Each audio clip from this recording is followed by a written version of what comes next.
Hello, ladies and gentlemen, and welcome to the future of the water and wastewater industry and the careers you didn't know about. I'm your host, Dave Kosminski. This is going to be take number 2, and you're never going to hear take number 1, so go from there. Hey, with us in the studio, we have an old friend, Mr. Jay Sheehan from the Woodard and Curran group, and Jay has taken time out of his busy schedule to come down and be on the podcast, so how you doing, Jay? Doing great. Thrilled to be here. I love what you're doing. Thanks so much. A career in water. Careers in water are really important. Well, you know, the thing is that's my whole impetus when we started launching this podcast. As you know, I've been involved with the students at the high school for many, many years, but us guys are getting older. We're getting, I'm seeing the light at the end of the tunnel, and I hope it's not a freight train, but it's, we got to start refilling the pipeline. So. Sure do. The freight train's coming. You know, we're at a real crossroads, a nexus in the whole industry where we're just not getting enough people in the bottom to learn their way up to the top, and Absolutely. The top's just dropping off. Yeah, right. So, it's crazy, and unfortunately, it's. The type of thing that obviously you've been an engineer for many years. So tell us about your day job and how you got into the water industry. Sure. So started back in Northampton, Mass, growing up there. Very progressive town, understands the environment. Was a good environment to learn and to grow into some progressive type thinking about things. Mm-hmm. From there, I went to the University of Vermont. I got a 4-year degree in civil engineering. Okay. And when I came out of school about 93, the economy was in a little bit of rough shape. Yes. So jobs were a little bit more scarce. I ended up getting a job in New Jersey in more the structural engineering realm. Okay. So we would do structural designs for pipe, for buildings, for things. Was not what I wanted to do long term. So I was there about 5 years, and I said, I got to get back to environment and to, the water world that I was so infatuated with. So I took a look back, said, Jersey's fine, but I want to get back to New England. Okay. And at the time, the market had opened up. So this was around 98. Yep. And had a few different opportunities. I saw Woodard and Curran, who at the time was about 125, 150 people. I saw it as a great career. I wasn't looking for just jobs. I wasn't looking to be pigeonholed into something. I saw them as a very entrepreneurial company that was going to grow, expand, and really adapt to the industry. So I jumped in. Both feet. I was in the Massachusetts office and started as an engineer, just working on treatment projects, pilot studies, permitting, planning, everything. And from there, started, graduating through engineering, got my professional engineering license, became a project manager, and then started a little bit more on the business development side. Okay. And through business development, there was an opportunity to move to Connecticut and open the municipal practice in Connecticut for the company. So great. Did that, moved my family. I had a young daughter at the time. She was just born, and moved to Connecticut, and, things just really started to take hold. We developed a lot of business with Connecticut utilities, started to do some pretty exciting things, started working for bigger cities. Okay. And also the small towns. And it's been quite a ride. In the last year, starting in January, I switched over. So Woodard and Curran does engineering, the technology side, SCADA, and also operations. So we operate treatment plants for municipalities and for the private sector. So I always had a keen interest in operations, and it's such an integral part, and it's a part that engineers sometimes miss. Yes. So I kind of joke that I'm a reformed engineer, and I got my operator's license. Yeah. And now I jumped into the operations group head first and am having a blast. Absolutely love the operations side of things. Yeah. Well, I mean, you and I kind of crossed paths for many, many years. We've been crossing paths at the At Caves, the trade shows and so forth. But, I know when Portland has kind of been in the dark ages for years, and we started to embark on the skate age and so forth. And that was our first really endeavor in reaching out to you folks, and I know you guys put in a quote. In fact, we have to refresh that, because we had our new public works director, or our old public works director left, and that was one of the things that kind of fell between the cracks. So we got to get that back on track. And that's critical for all utilities to really modernize, to innovate, to get to the next level. Smart water, we're all a little slow on it nationwide. Yes, we really need to get those innovations, that technology furthered. Other industries seem to be beating us to it. Well, the thing is unfortunately, infrastructure as well as our workforce is aging, and a lot of times it kind of, lags behind, and we've got to, as technology, I'm the IT director for the town of Portland, and I tell you, it keeps me humble every day, Well, Dave, I got to say, you're kind of doing it right. You've got interns all the time. You've got technology savvy young people you're bringing into your world. Yep. That's what utilities sometimes don't do. Yeah. If someone leaves at the top of the organization as a operator, we don't think to hire someone with a different skill set. Right. But we have to. Absolutely. That's so critical so that we can advance and evolve and innovate. Well, and the thing is, and it's just, I think in basically just the nature of the beast of economics, when somebody leaves, somebody walks out this door, we got a new person walking out this door, and never the twain shall meet, Right. Typically in the old days, we would bring somebody on and Mentor them. Spend 6 months shadowing, mentoring, and getting their feet wet as far as what the topology of the organization is, how it works, how it functions, and so forth. And now unfortunately it's like, say, one goes out the door, one goes in the door, and the guy coming in the door is kind of thrown into the deep end of the pool, right? And it gets and basically I understand the economics of it, but by the same token, when that knowledge base walks out the door, there's a big loss there. That's right. And when we see that, a lot of times that is a good opportunity for contract ops, and why that helps people with their careers. Sure. Is that when we operate, right now we operate 80 different facilities across the country. Yep. When we operate 80 different facilities, then the people get to see other facilities. Sure. In the municipal environment, sometimes you're stuck maybe at a 4-person plan or a 3-person plant for your entire career. Yes. And that makes it hard. And what also happens is that makes it attractive to skip to other utilities. Yeah. And so there's a constant cycling of people, but we're trying to kind of get our arms around that, make sure that people have opportunity to grow in different ways in their career through, an outsourcing type environment. Yeah, and I think, as a lot of the larger utilities, especially in Connecticut, they've got more resources, more depth, so you've got more specialties, so if a guy comes in, he's a GIS expert, or he's a treatment plant operator, or a distribution person, or, an engineer and so forth. When you're dealing with a small utility like Portland, it's like, okay, got to do it all. Any job necessary. Yep. And a lot of times that's it can be anything, as far as that goes. So, that cross training is very, very, very important, so as far as that goes. So, anyway, so you got into, now you're over onto the operations group. That's right. So what types of projects are you dealing with now? So there's some fun. We're a national firm now. Yes. Again, 1998, we were a small New England kind of regional firm, but we've grown from that 150 people to about 1,300. Engineering side, et cetera. And then we have as I mentioned, 80 projects nationally. So that's about 300 plus operators. Sure. So we now see a lot of really fun things. It all starts with money. Oh, naturally. Yes.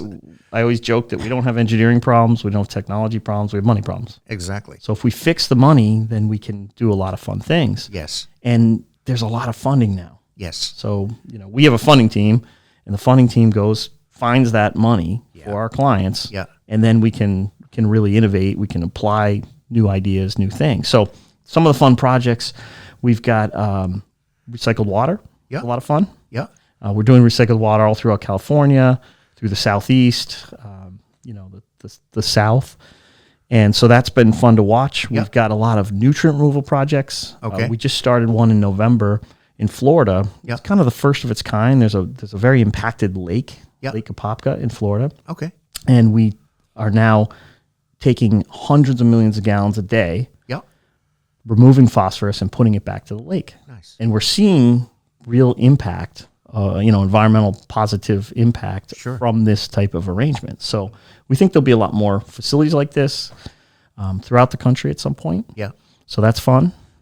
Well, the other thing too that's impacting everything. Is climate change. That is affecting everybody. We're getting much more obviously extreme weather events, which can affect water, wastewater. you've got the wildfires out west. So that's serious stuff, and I think that's.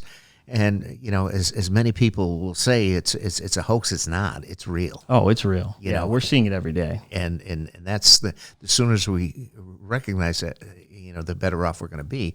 But by the same token, you're right. There is a lot of funding out there that's beginning to address a lot of those issues. And I think and that's the nice thing about your organization. You've got the depth, in the organization. Number one, to go out and seek funding, where we as a small town, we don't have a grant writer. Right. We don't, well, how are we going to pay for this? You go into the selectmen's meeting and say, and it's like it's deer in headlights, look, as far as that goes. So it's always been a really important part is to, as you're doing the engineering, you've got to keep an accounting of the dollars. Sure. You've got to make sure that we have financially savvy professionals. Yep. They have to be financially savvy engineers, financially savvy operators, financially savvy SCADA people. Yep.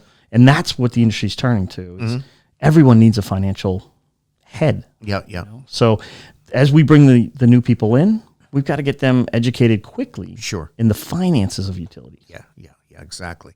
So, going back to that, put on your SCADA hat here, okay? Sure. And obviously SCADA is supervisory control and data acquisition. So tell us how that has affected the industry through your career. I know when I started, it was, we had the circular paper charts on the wall that you had to change and writing the figures down and so forth. Right. So tell us how that has affected you guys. It's been pretty amazing what SCADA has done. One of my first experiences back in the late 90s was we had a utility in Massachusetts that we were able to eliminate a third shift.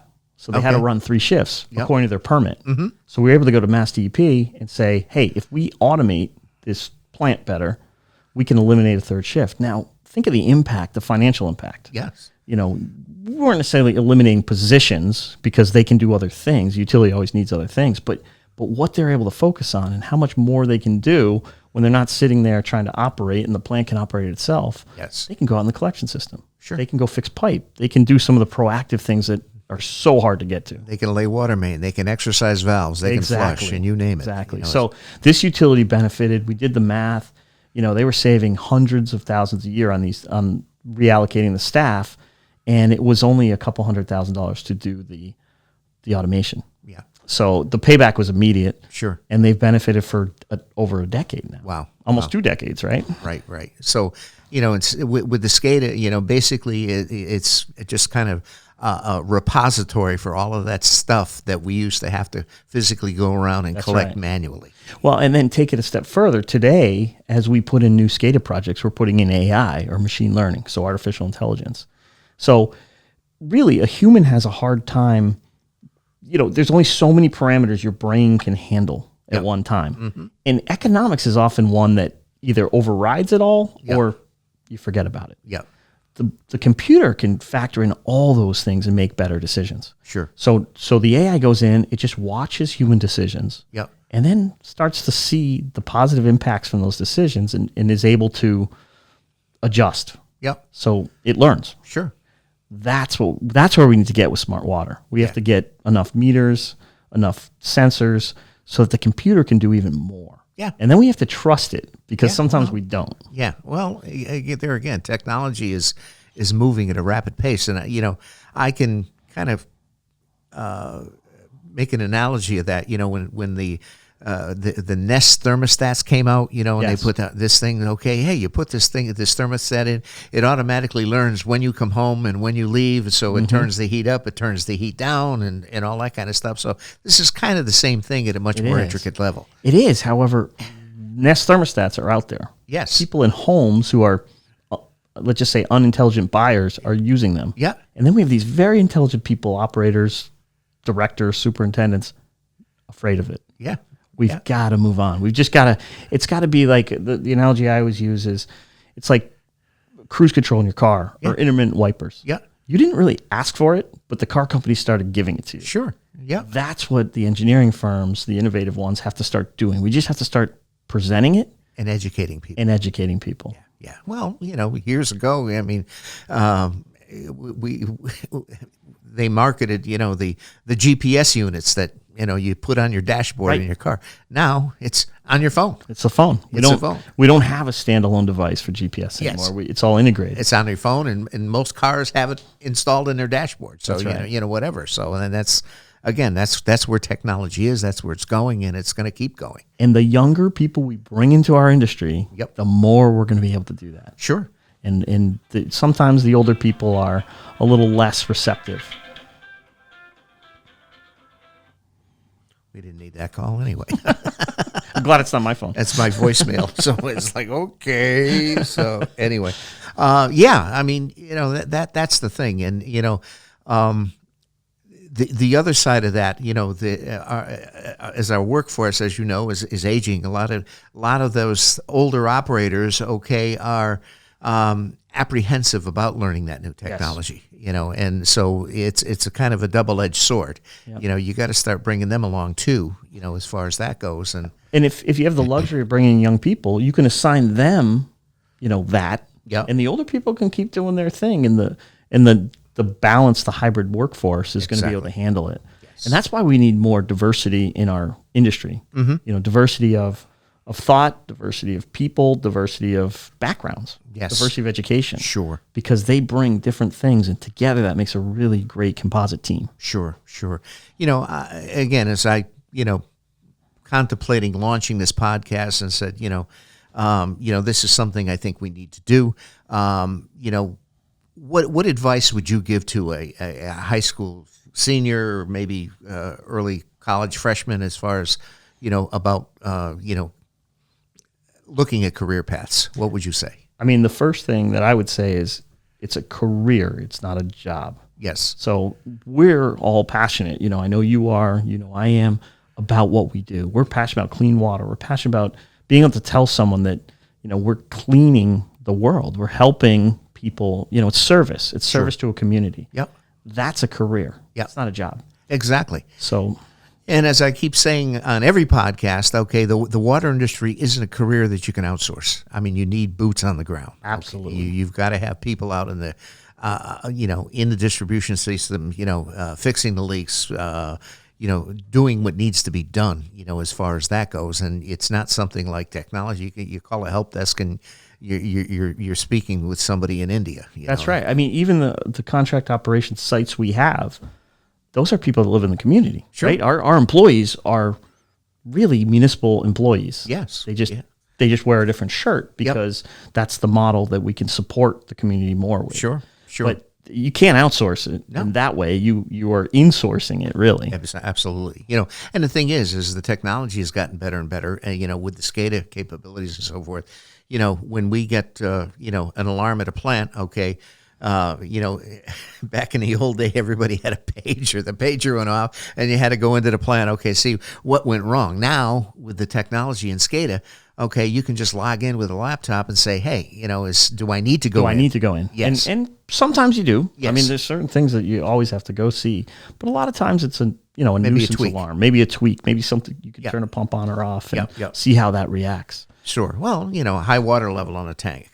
Right. That's is the pump on, is pump off, or is low water level on a tank? We need to turn the pump on, so it's that type of thing. But that technology is there, and that's the beauty of, where the industry is going. So I know most, water utilities, I know my premier podcast coming out of the gate, I got Lori Matthew on for the state of Connecticut. And, the state, for instance, right now, they're having a hiring frenzy because, with the healthcare laws, they had 800 people exit the state. Yeah. And it's a crisis. It is. It's a crisis. And the sooner that we can get out to these people and getting out to job fairs and career fairs at high schools and in colleges, the better off we're going to be, because, the water industry as a whole is a very, very large umbrella, Well, my opinion, in the company staking behind that as well, is that it's beyond recruiting. This isn't just about telling someone it's a good career.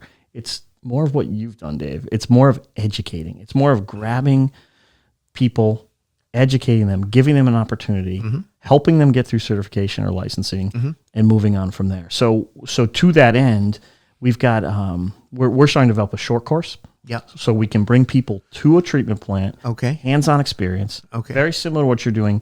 At the end of the short course, they're going to have to sit for their exam. We worked with some of the states to work out some of the details, and they'll be licensed. Sure. And then they'll be ready to go. I mean, we have to go to that level. Recruiting isn't, we have a person in HR that goes through just a career fair. I mean, we have to do that too, but we have to get beyond that. And the whole industry has to participate, because that is the biggest threat to our industry is people. Yeah, yeah.